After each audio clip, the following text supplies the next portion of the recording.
Selamat datang kembali di mata kuliah online atau materi IT for Marketing atau IT untuk konsentrasi pemasaran. Kita masih ada di bab mengenai domain name and branding bagian ketiga. Bagi yang belum melihat video sebelumnya, silakan dicek di playlist. Di bagian pertama, saya membahas mengenai pemahaman awal dari domain names. Kemudian di bagian kedua, saya jelaskan mengenai TLD atau top level domain, khususnya dari sudut pandang pemasaran. Lebih khusus lagi tentang brandingnya. Di bagian ini saya mereview tentang pemahaman brand. Definisi brand ada banyak ya. Saya ambil beberapa. Yang pertama yang saya ambil adalah brand itu dianggap sebagai a type of product manufactured by a particular company under a particular name. Nah, ini biasanya yang diambil oleh orang awam ya. Jadi nama. Brand adalah nama begitu. Kemudian yang kedua yang saya ambil adalah a name, term, design, symbol, or combination of this element that identifies a product and distinguishes it from its competitor. Jadi tidak hanya nama, tetapi juga simbol, desain, atau kombinasi dari semua itu yang membuat mereka berbeda dari pesaingnya. Contoh misalnya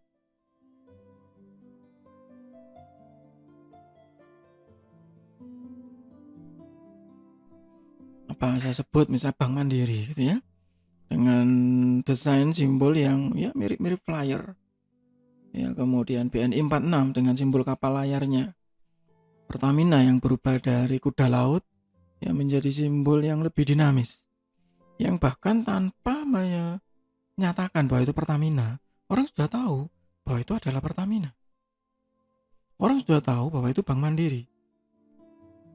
Nah, itu brand. Atau warnanya saja, nah itu warna biru kalau Bank Mandiri, karena birunya agak tua. Kalau birunya agak muda atau agak toska, BNI misalnya begitu. Yang ketiga, name, term, design, symbol, or any other feature. Nah, itu hampir sama dengan sebelumnya. That identifies one seller good or service as distinct from those of other seller. Ini kalau yang level bawah ya. Tapi intinya sama, bahwa brand itu sesuatu yang membedakan dengan pesaing kita. Entah itu nama, entah itu desain, entah itu warna, atau kombinasinya.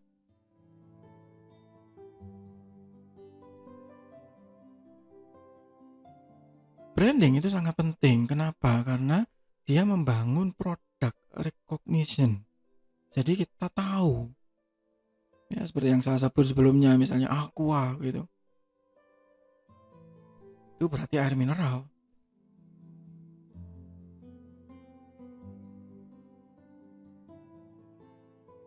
Sanyo gitu. Berarti pompa air. Padahal Sanyo itu banyak loh produknya, nggak hanya pompa air. Tetapi itu akan menyebabkan orang menjadi loyal. Ya. Sehingga pada saat brand itu berubah, ya maka itu menjadi satu PR khusus bagi produsen, terutama marketingnya begitu, untuk merubah brand itu tadi. To ensure quality and consistency.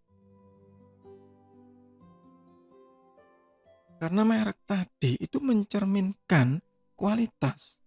Seberapa kualitasnya? To capitalize on brand exposure.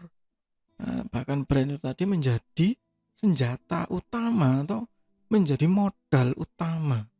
Misalnya Coca-Cola, Fanta, Sprite, yang seakan-akan menjadi label kekuatan untuk menjual soft drink.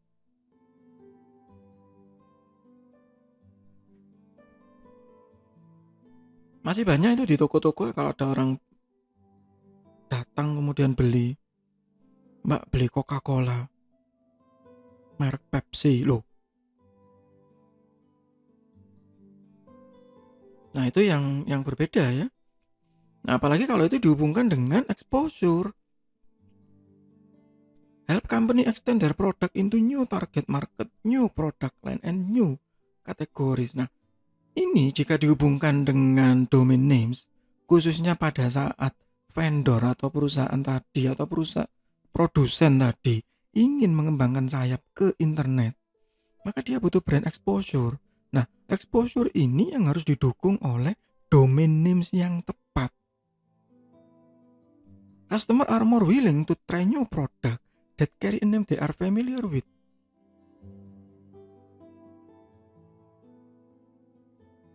Contoh ya, contoh. Kalau Anda yang suka buka Instagram, maka di situ ada Instagram ya, pada saat kita buka pertama Instagram by Facebook. Nah, begitu. Karena Instagram ini sebenarnya segmennya kan lebih ke anak-anak muda begitu, tapi dia ingin menarik orang-orang yang ada di Facebook yang image-nya itu untuk orang-orang yang separuh baya ke atas ya. Ayo nyoba Instagram yuk gitu. Instagram ini punyanya Facebook loh, sama. Nah, begitu. Carry a name they are familiar with. Oh, Instagram itu punya Facebook juga ya. Nah, itu contoh ya. Situation when a brand has been firmly established yet is simply outdated or need to be refreshed. Nah, ini kalau Anda ngikut kelas saya begitu, biasanya saya kasih tugas tentang KitKat ya. Brand yang selalu refresh. Meskipun dia sudah established atau sudah ada sejak tahun 1930-an, tapi sampai sekarang pun masih kuat melekat untuk anak muda. Padahal setiap anak muda yang melekat tadi 5 atau 6 tahun berikutnya kan dia sudah nggak muda lagi. Nah, dia refresh ya, dia seperti punya siklus khusus untuk refresh tadi. Sama seperti Coca-Cola tadi ya, Fanta yang untuk anak muda yang harus refresh terus menerus dengan jargon tertentu, dengan merubah packaging ya, memodifikasi jargon atau tagline, termasuk iklan di internet, termasuk websitenya juga begitu. Itu brand exposure. Sehingga kita ketemu bagaimana caranya untuk menyatukan antara brand dengan domain, aligning brand and domain. Yang pertama adalah harus memilih secara bijak. Dan kalau bisa sesegera mungkin, supaya apa ya? Supaya tidak diambil orang lain.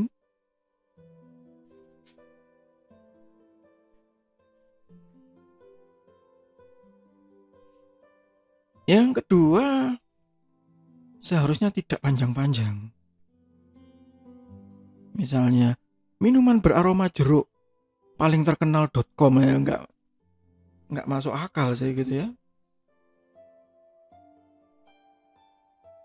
Short ya, tetapi juga jangan terlalu short. Misalnya abc.com, baterai ABC, kecap ABC, ABC apa ini gitu, atau pkr.com, short, catchy tapi tidak untuk diingat ya.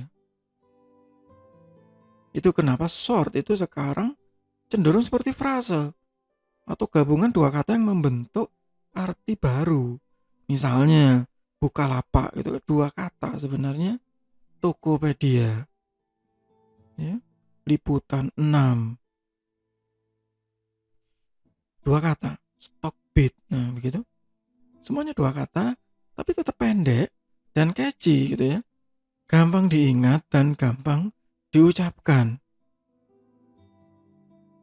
Yang ketiga, protect ya. Nanti akan saya jelaskan lagi di bagian berikutnya tentang proteksi merek dagang khususnya di Indonesia. Avoid hyphenated domain names. Jadi kalau bisa nggak pakai tanda minus. toko-pedia.com itu nggak ada, langsung gandeng. Jadi usahakan hindari minus tadi.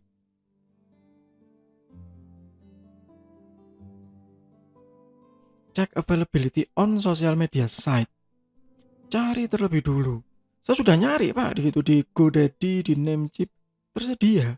Nah, tunggu dulu. Cari dulu di Instagram, cari dulu di Facebook, sudah ada nggak page tentang hal tersebut atau page yang menggunakan nama tersebut. Contoh ya, zaman dulu, sekarang sudah enggak. Dulu ada satu website namanya White House. Yang itu seharusnya miliknya pemerintah US gitu ya. Kalau pemerintah US kan whitehouse.gov ya, GOV. Kemudian ada yang membuat whitehouse.com. Dan dulu gitu isinya pornografi gitu, sehingga melenceng. Nah,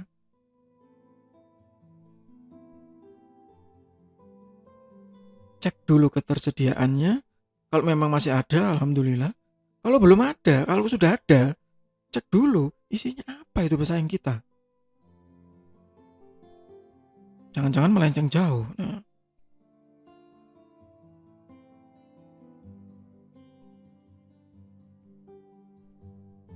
itu untuk sementara di bagian ini. Nanti kita akan lanjutkan lagi di bagian berikutnya.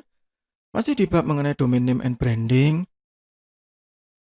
Masih di mata kuliah online atau materi IT for marketing. Semoga bermanfaat. Tetap sehat, tetap semangat. Terima kasih.